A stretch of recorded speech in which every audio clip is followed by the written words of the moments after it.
Sushi is one of the most popular foods in the world, enjoyed by people of all status, cultures, and ages. It appears in some of the most luxurious, refined, and expensive restaurants in the world, yet it's also available as a grab-and-go snack in almost every American grocery store. It's actually difficult to think of a modern world without sushi, but just a generation ago, it was almost unheard of here in the US. Like literally, I talked to my parents about this and they can almost pinpoint an exact moment when people started, you know, sort of like going out for sushi. Before that, it just wasn't a thing. So how could something that unknown jump from something so popular so quickly? Well, it all started with the little rule that could, something that we might consider the gateway rule. Of course, I'm talking about the California roll, which, by the way, wasn't even invented in California.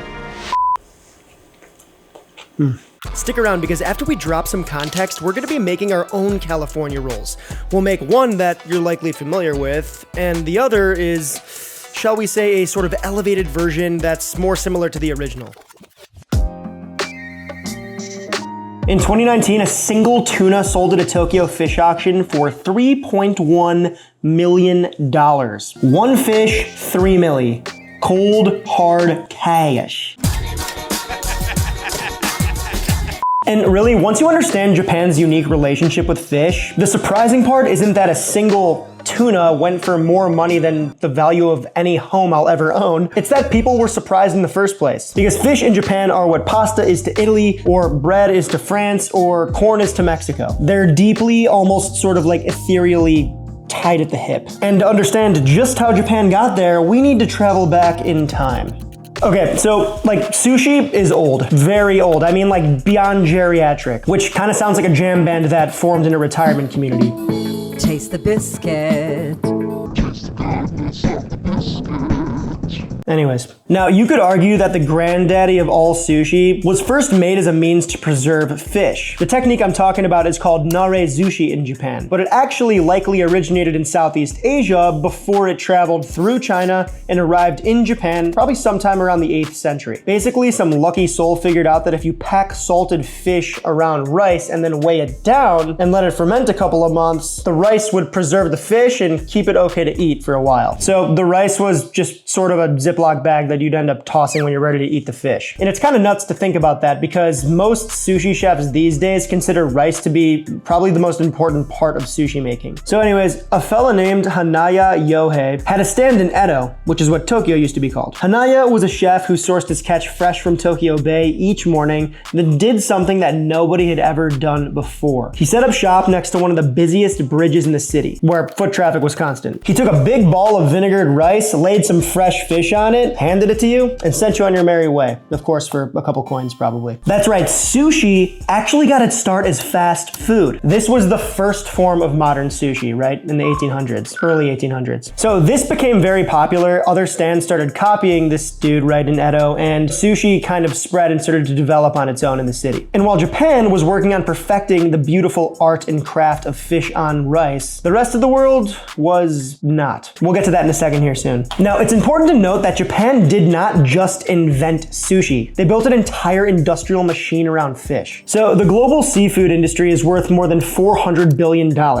And Japan has been one of the biggest engines in it for as long as anybody has been keeping score. Historically, Japan has eaten 8% of the world's fish despite making up less than 2% of the world's population. And at its peak in the early 2000s, the average Japanese person was eating about 90 pounds of seafood per year, while the average American was eating 15. In Tokyo, there's a fish market called Toyosu, which replaced the famous Tsukiji market. Maybe you've heard of that one. This market moves an obscene amount of seafood and makes a ton of money. Matter of fact, the early morning tuna auction here is treated kind of like the Super Bowl. You know, buyers fly in from around the world. They inspect each fish with flashlights. They use these weird little tube things to take biopsies and inspect the marbling. It's a whole thing. Cool little sidebar here. The most popular sushi on the planet is salmon. Pink, fatty, beautiful salmon. And until about the 1980s, Japan didn't eat salmon raw, like at all. They thought raw Pacific salmon was dangerous because of parasites, and they were right. Northern Atlantic salmon is not the same thing as Pacific salmon. So back in the 80s, salmon sushi, as we know it, straight up didn't exist. That is until Norway showed up. Good old Norwegians, baby. If anyone's gonna sling you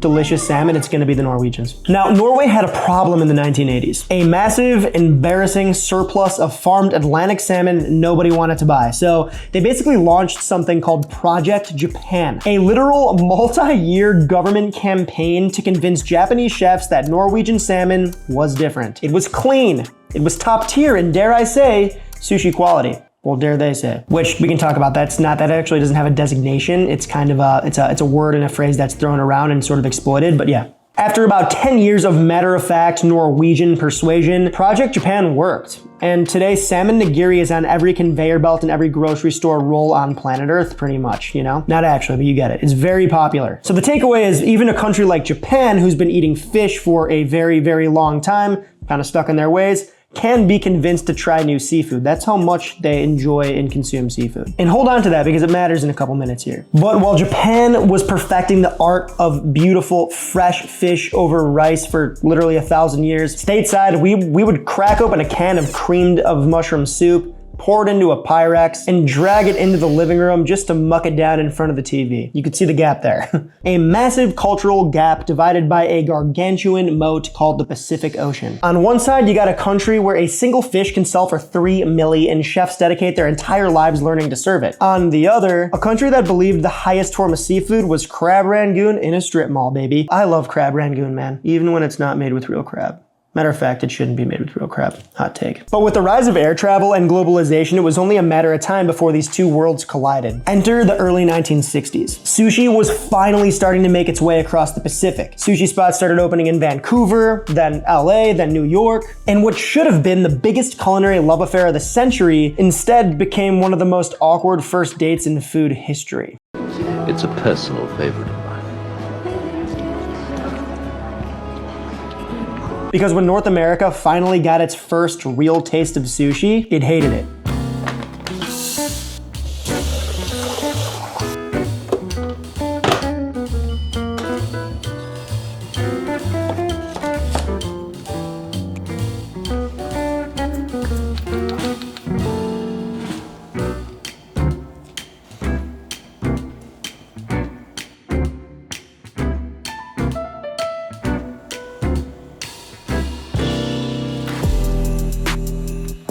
Yep, the Western world hated sushi. Not they weren't sure about it, not we don't have time to warm up to it, they straight up rejected it. Disgusting! Flat rectangular plates would come out to the table piled high with carefully composed pieces of fish over rice, only to be met with scrunched faces, folded arms, and requests for forks. Sushi was seen as gross, suspicious, and maybe even a little dangerous. The seaweed freaked people out. The texture freaked people out. The whole concept freaked people out. And you know, to be fair, just bear with me for a second. Imagine you've never seen sushi before. Someone hands you a plate. There's a piece of fish on it. It's raw, cold, and it's wrapped in this black, wet, papery thing that came from the ocean. That on top of the fact that they're telling you to eat the whole thing in one bite with sticks. Now that's probably a hard sell to a country whose average citizen thinks that they know best and might be stuck in their ways, right? That's code for racist. Remember, this is the 1960s and 70s. Times were different. So again, there was that wall. On one side, 1,000 years of fishing culture in Japan. On the other, a fat dude with his shirt tacked into his khakis asking the waitress for an extra order of teriyaki chicken. Somebody had to figure out how to get North America to actually try sushi. Not lecture them about it, not shame them into eating it, but trick them, you know, just a little bit. And despite what clicking on this video might have you think, our hero does not hail from California. He doesn't even hail from New York, Chicago, Texas. He's not even from the United States. Instead, it was a 20-something-year-old Japanese kid named Hidekazu Tojo. In 1971, Tojo landed in Vancouver.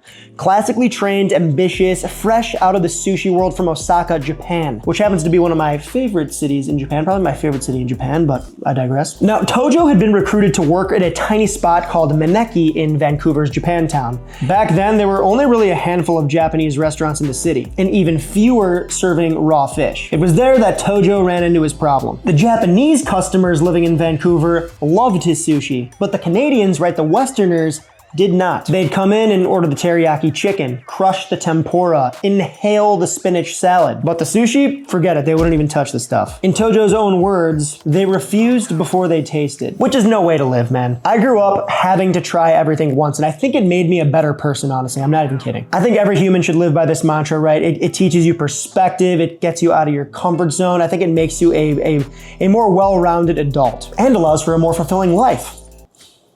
Now, most chefs would have probably just like shrugged their shoulders and been like totally cool with just being in business still. But Tojo cared. He got curious. He wanted to know why people wouldn't try his food. So he set out to find out. Eventually, he moved to a busier restaurant called Jinya in a more diverse part of town where he met a customer named Mami Yamaguchi. Mami Yamaguchi, baby. That's gotta be the coolest name I've heard in like a very, very long time. She was a flight attendant who had Japanese blood, spoke multiple languages, and wasn't scared of raw fish. So naturally the two became friends, and Mami became sort of Tojo's cultural translator, if you will. She started taking him out to fancy restaurants, which at the time were all very Eurocentric, right? You know, think of your classic French restaurant. And Tojo noticed something that kind of blew his mind. Locals indeed loved seafood. It's just it had to be cooked, right? Dungeness crab dunked in butter with some parsley on top. They ate it up. But the only raw seafood people would eat would maybe be the occasional oyster, and that's specifically in Vancouver, that part of the country where oysters reigned. So now Tojo's question got sharper. It wasn't why don't Canadians like fish, it was why don't Canadians like raw fish. He decided to investigate by going to a local market and checking out the fish section. It was here that he discovered a key factor.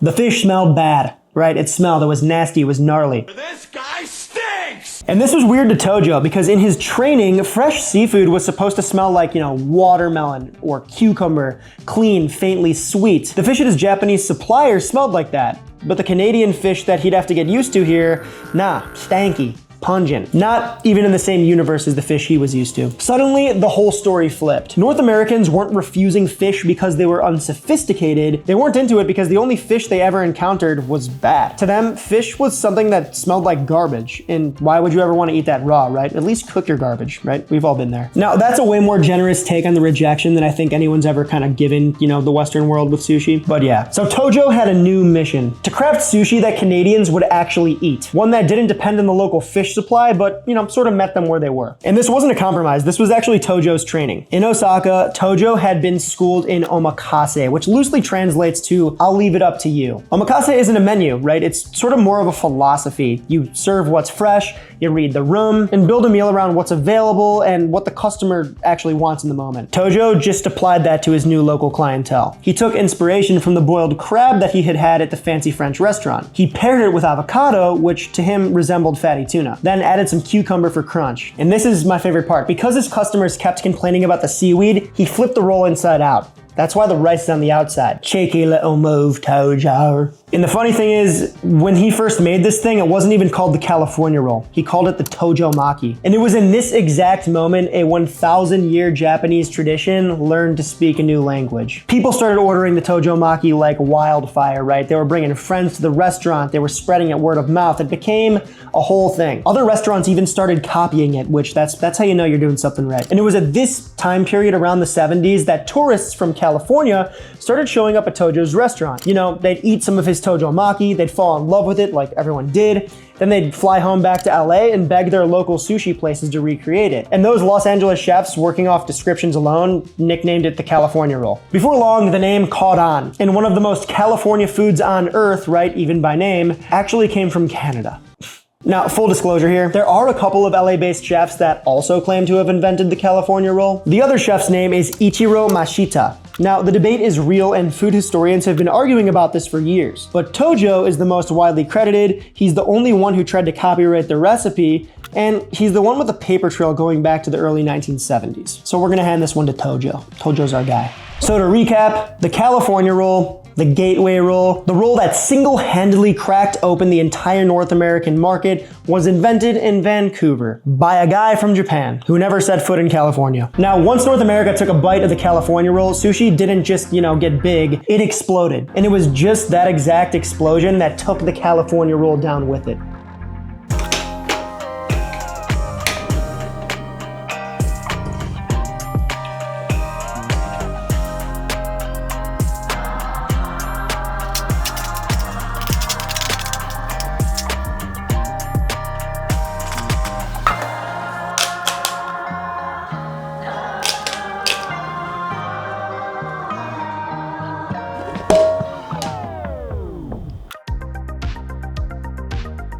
sushi spread fast. Through the late 1970s into the 80s, sushi restaurants opened in every major city in North America, and by the 90s, it went suburban. And by the 2000s, it was in every grocery store, food court, strip mall, casino, and airport. Today, the global sushi market is worth billions of dollars. There are sushi conveyor belt spots in Iceland and omakases in Riyadh. It's officially everywhere. And it all started with the gateway roll, the roll that held the door open for Westerners to walk through, the California roll. And it was because of that very nature our beloved California roll ran into some trouble. People would start sushi by trying the California roll, then maybe move on to, like a spicy tuna maki. Then from there, maybe some nigiri. Then from there, maybe even go to an omakase for an anniversary or for their birthday or something. The point is, you start with the California roll, and once you get past it, you rarely go back. It's the curiosity that the California roll sort of induced that ultimately is the reason why it's not like as popular compared to other rolls today. Adventurous diners would discover things like uni, toro, otoro, ikura, all the good stuff. They got into the deep cuts, started reading sushi menus like wine lists when they'd go out to eat. And the California roll kind of got left at the door. Somehow, the roll that introduced an entire continent to raw fish no longer had any raw fish in it too. The real crab got subbed out for crab stick, aka pureed and tubified pollock, and at that point, the California roll became what people who don't like fish started to order. In other words, the California roll was kind of banished to the kids menu, respectfully. And it wasn't long before the California roll made it to, of all places, the grocery store. All right, little exercise here. I want you to work with me. Now, if I asked you to picture a California roll right now, I would be willing to bet $13.76 that you're not picturing a roll made by a chef in a sushi restaurant. Instead, you're picturing one in that classic plastic clamshell, right? A little wasabi on the side, packet of soy sauce, taped up, chopsticks strapped to the top, that vibe. Matter of fact, I think the California roll might be the only kind of like food on planet Earth that exists on both ends of the spectrum of the food universe, right? At the same time. Think about it. You can get a handcrafted roll from like a $200 plus, minimum like omakase. And then you can also walk into the grocery store and pick up a $6 roll next to the cold cuts. Yeah, I don't know. If you can think of another food, let me know in the comments. But that's the thing. The Cali roll's real legacy is its dual citizenship in both its multinational identity and its ranging quality. And Tojo, the guy who started this whole thing, he's still cooking. He's in his 70s now and still runs his namesake restaurant in Vancouver where people fly in from all over the world to eat his food. And yes, he still makes his famous California Tojo maki, but only if you request it. You either die a hero or live long enough to see yourself become the California roll. But all jokes aside, I think the California roll will always be iconic because it built the room everyone else is standing in. It was never the punchline, it was the messenger. It made a difference. It brought sushi to this part of the planet. So every spicy tuna maki rolled in Phoenix, every omakase counter in Chicago, every grocery store sushi platter in Idaho, all of it exists because of humanity's obsession with fish, eating tasty food, and a Japanese immigrant living in Canada. Dang, that's crazy. Oh, I'm getting dry mouth. I'm getting the haven't eaten sushi in a long time dry mouth. So I already mentioned this, but we're gonna be tasting two different variations of the California roll today. The first version is gonna be made with a real crab, just like Tojo would have made at his restaurant, right? And yes, you can still get California rolls made with real crab at certain restaurants, but really most of the time the crab is gonna be subbed out for crab stick because, real crab will set you back a car payment these days. And the restaurants are already working with very small margins. So yes, the other version will be similar, but made with crab stick, something you might find at the grocery store. Woo! Man, sushi is definitely doable at home, but dude, to do it right, man, it takes hours of time and practice. And even like the simplest little spicy tuna like makis that you see, they're perfectly rolled. That's not easy. Yeah, man, thank your local sushi chef. They do good work. All right, which chopsticks am I using today? Obviously, I gotta go, Bony and QP arrestor thing. How sick is that? Picked that up in Japan, actually. Okay, so I think it only makes sense that we start with the original, but I'm thinking about this, and the original was probably made with real crab. So let's not start with the original. Let's go surimi first, right? Crab stick, surimi, imitation crab, all the same thing. Now here's where I'm gonna lose a couple of you. But in honor of the California roll, I'm going to eat this thing like a Westerner would, right? I'm gonna take a bunch of wasabi and basically make a slurry in this soy sauce. We'll grab one of our boys. They're all pretty ugly. I tried. I mean, it's all right. Give that a little dip.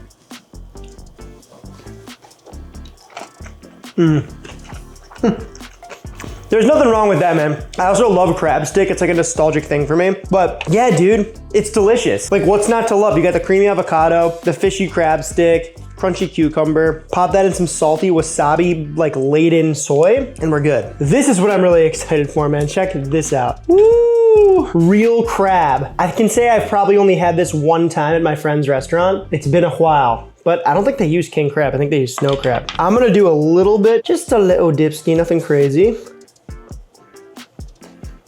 If this is like rated PG, right, rated G, that's rated PG-13 or R. Kid version, adult version. That salty brininess and sort of like freshness from that king crab, you do notice. I will say though, that avocado in there, you know, maybe next time I'll cut them a little smaller because it is very overwhelming. It's extremely creamy and delicious, but it does kind of like make itself, you know, front and center. It kind of takes the limelight from the crab, but that's a me thing. I am not a sushi chef. My God, if there's one thing that you're gonna take away from this video, I'm not a sushi chef, but I do enjoy eating sushi.